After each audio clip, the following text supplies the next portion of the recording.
Okay, everybody, I am so excited today because I am joined by Siobhán Cullen, aka Dove from Bodkin, which is on Netflix now. We're talking spoilers about the whole season, so make sure you watch the show first. How you doing today, Siobhán? I'm good, thank you. How are you? Oh, I'm doing great. I absolutely was obsessed with the show. So obsessed that I watched it twice to catch more things I No didn't catch the first way. time. Yeah, so Wow. yeah, I love it. But you know what? I noticed that Dove is always rocking a badass trench coat or jacket. So I'm wondering, do you have access to like this giant wardrobe on set where there's all these coats every day that you're getting to choose from? We did have some pretty cool coats. Um, yeah, it's funny. We were trying to remember where the initial kind of trench came from, and I was talking to Alex and Jez, and they were like, "Oh, the first time we met you in person, you were wearing this trench. Like, I do have a trench." And they were like, "You're wearing that," and I think we've sort of ended up incorporating some of my style into aspects of Dove, but yeah, I don't think my wardrobe is as cool as hers, though.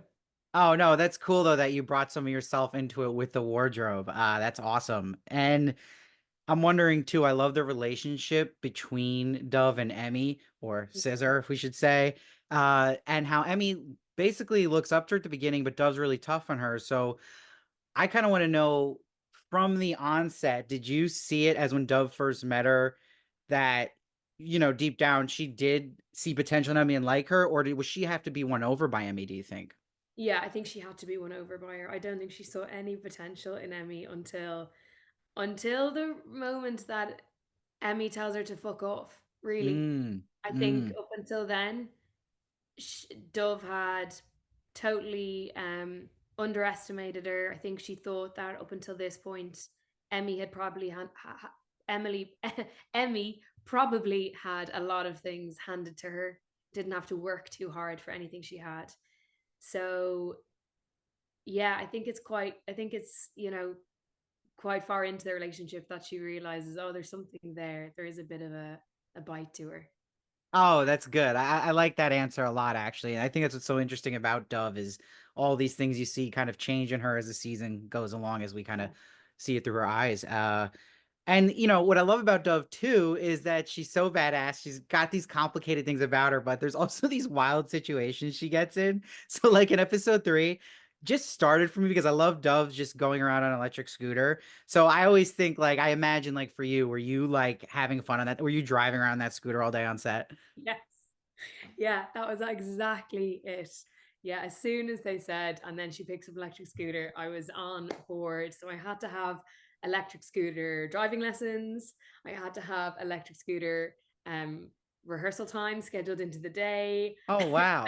it was brilliant. Not that I needed it. I was a pro from the get-go, but for health and safety, yeah, they did have to put some time aside.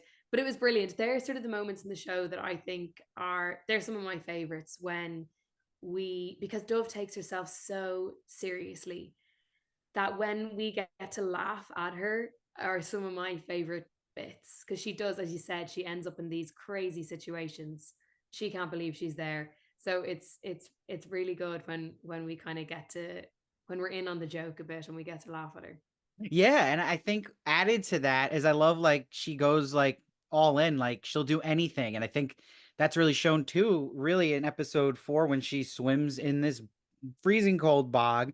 And or at the end of episode 3, and then episode 4, she falls into a tub of eels, which was crazy. So that's also something I'm watching. Like, are you Siobhan also going all in? Like, are you actually going in cold water here? Is someone else doing it? Is it warm water? What goes on there?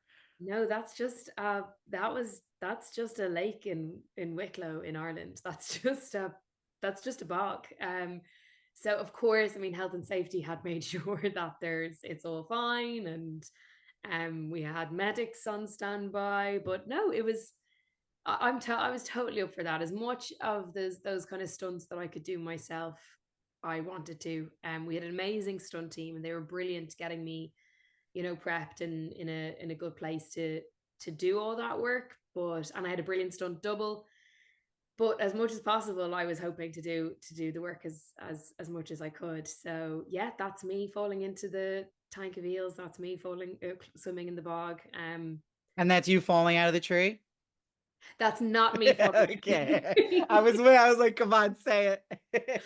That's not me falling out of the tree, unfortunately. No. Oh, yeah, I was gonna say you're like the next John Wick. I love it. Now I also too, I'm wondering because like we see she does karaoke in the season, and it was such a cool episode seeing things kind of out of sequence and then going back and seeing it through Yeah. Dove's Day. I really love that. But I mean, that's a scene that people I feel like take for granted because like, did you feel like as an actress, that's like the most nerve-wracking scene, just having to sing karaoke in front of a whole set of people if you're singing on the day? And is there actually music playing? Is it just silence? Yeah. Yeah, so how we did that was we recorded it first just with the sound team, just to have it, because they weren't sure how we were going to use it. So they wanted to record it just in case, so we have the track if needs be. But then on the day, I sang in situ, and with the whole cast and whoever, all the standby artists and extras, everybody was there. And I'm not sure which one they used in the actual edit, but there were options anyway. But no, that wasn't the most nerve-wracking scene for me. I don't think it's a really interesting scene to get to explore what a character like Dove is like in karaoke is really cool, to get to kind of see how she behaves in that situation, which maybe up until that point doesn't seem like a likely situation she'd get herself into. But I love that at that point she's there's a bit of wildness in her. I think she's been drinking, and she wants to sing karaoke. It's not the song that she's chosen. She chose Zombie by the Cranberries. Right. But then when she kind of gets into it and sort of gets carried away, and I think ends up revealing quite a lot of herself and her emotional state, was it's a really it's kind of a gift of a scene to play. Yeah, and I like you just mentioned too, like her getting in situations you don't even think like you'd imagine she'd get into. And I mean, it keeps going where then she gets drugged by a nun, like she said, don't trust nuns, right? So I want to know too, because can you clarify? Because that scene was so powerful where she's seeing visions of her younger self and she sees her mom and she sees the nuns. But can you maybe give us your read on like how you saw maybe like was that accurate or was she misremembering some of the stuff that was happening with her with the nuns? Like, how did you see the whole nun thing going with that? Yeah, so it's a good question. I think Dove has told herself these stories her whole life as to why she is the way she is, why she, you know, is, I suppose, a lone wolf, um, to to kind of justify her behaviors. She has this whole story about what happened to her, and we get that sort of hallucinogenic episode where she's revisiting, she's seeing snippets. But we do kind of learn that maybe Dove isn't the most reliable of narrators, and none of us are as people. We don't know the truth of anything really. We only have our perspective and our version of events. Um, so it's yeah, and it's I think it's Dove towards the end of the season. Then is kind of coming to terms with maybe everything I've held on to and all my kind of pillars of self are built on not lies. They're not lies, but they're just maybe not the entire truth. So I think then by the end, when we see her revisiting the convent and going back to the nuns, I think that's in an effort and like a quest to kind of figure out herself and her mother and her whole history. Yeah, I think that comes with such a great payoff. And you're talking about figuring out herself, but also with her mother, and we see how much trauma she had with that. Um, what would you think the main difference is of how she views her mom from the start of the show to the end? I think the main difference is that she's open to learn. She I think there's an element of holding up her hands and sort of opening her heart as well, um and being open to hearing another story and another version of events. I think so much of Dove has been about closing doors, building those walls, and by the end, I think there's a willingness to look at things from a different point of view, and realizing that maybe actually she's not the most important thing, and and that her mum may have had other reasons. It wasn't just that maybe that Dove wasn't good enough, that her mum had her own reasons as well for doing what she did, and that she was a person, she's just a human like all of us. Yeah, no, I love that answer, and I'm wondering too because I saw people talking about this differently, and I'm wondering how you interpret because you had said lone wolf, but it just made me think about the wolf again that Mm. she sees and had the doll of it's revealed. So how are you maybe interpreting that last scene where she sees that wolf again, and is she looking at that wolf differently than she originally was? Which time that she sees the At wolf? the end, like the end of the show when she's sitting there at Exactly. that closing narration.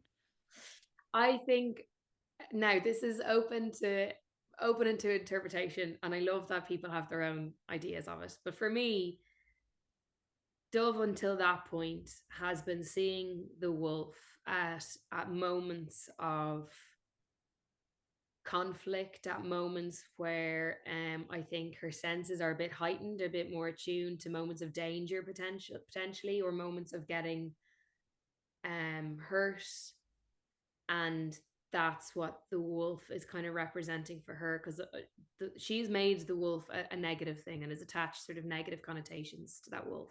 And I think then by the end, when the nun gives her a different sort of version of events, and kind of gives her that ownership back of what it is actually a lovely thing, and it's a guardian and it's a caregiver. And then so when we see that final wolf at the end, it's a welcome visit, rather than something up until that point which had been um yeah, which had been frightening or a warning sign. I think it's a reclaiming of her story, I think. Oh, that's a beautiful answer. I love that. That's better than anything I've seen on Reddit about it. So I really like that. They're probably right though. They're probably the No, people. no, no. Come on, come on. Now could you're talking about the nuns too, and I love that closing scene narration. But could you see then? Everyone's gonna want more. People get excited. Could you see a season two working with a possible story where we see Dove do her podcast on the nuns? Potentially. I mean, I'm glad people want to see more. So do I. I want to do more. I don't know. I know that Jez, our writer, and the team have ideas, and I just hope we get to kind of explore that. But yeah, that could definitely be a route for sure. Yeah, I would love to see it. I think that was such a cool way to leave things off, and we all want more time with Dove. And I also like too that she came around to podcasts. But have you noticed also just in terms of your career, just from this being out for around like 2 weeks now, like have you noticed a different level of exposure with it being a Netflix show on this giant platform?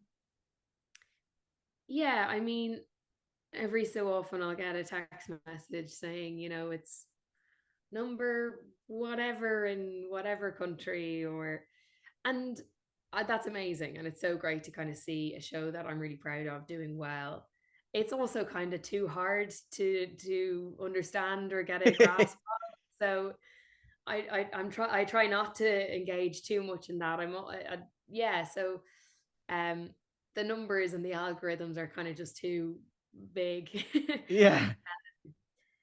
But it's nice. I'm working away on. I've started at the same week that the show came out. I started rehearsals for a play here in Dublin. So I think it's nice that I have a distraction and a focus here as well, because I'm sure you could so easily get lost in checking charts and checking reviews and stuff. So yeah, I suppose my job is done, and I just hope, and I'm glad that people seem to be enjoying it.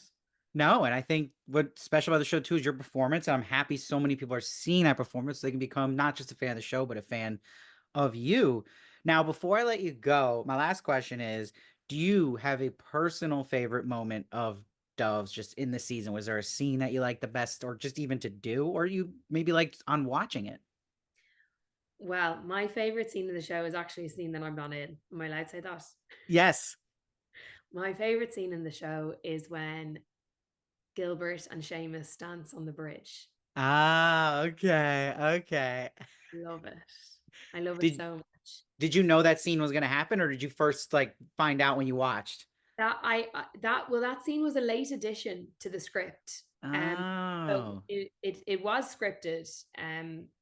So I knew it existed, and I was there when they shot it, and it was a gorgeous day. It was beautiful weather. It was sunset. We were on the bridge in Union Hall in West Cork, and I watched them shooting it, and it was just so brilliant because you get to see Seamus, who up until that point was a scary figure where we've heard how dangerous he is, and to make those two characters dance together and have this gorgeous moment is just I just thought it was like a touch of genius from the guys, and they from Jez our writer, and from Will and David Wilmot, who performed it so beautifully. I just loved it. That's my favorite scene. Oh, that's a great answer, and it's a great scene. So that's really cool that you love that scene.